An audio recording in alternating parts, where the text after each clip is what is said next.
Hi guys, good evening. Kumusta kayo? So yun guys, share ko lang. Dati sa totoo lang, takot ako dito sa Saudi kasi sabi nila delikado daw dito sa Saudi lalo na kapag ikaw ay maputi at makinis, Sana no? all. Kasi baka anuhin ka ng Arabo, baka turbuhin ka.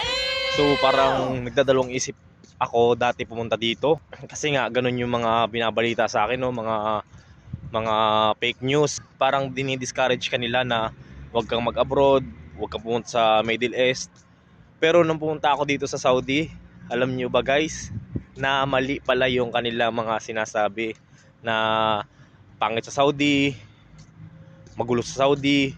Hindi pala yung totoo kasi napatunayan ko na sa loob ng aking 3 buwan dito is wala namang nangyayaring ganun, wala namang nangmamanyak, wala namang ganung senaryo pa ako naranasan, tsaka wala nga ako ditong nakikita mga naglalasing eh, wala nga ditong nagiinom eh, parang mas safe pa nga dito maglakad kaysa sa Manila, di ba?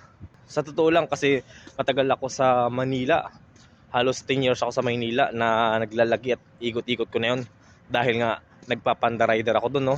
Pero mas magulo pa sa Manila, maraming snatch, mas magulo pa nga sa Maynila eh kasi marami dong snatcher, mga holdupper, may makikita kang pasuray-suray, may makikita ka sa bawat kanto, nagiinuman.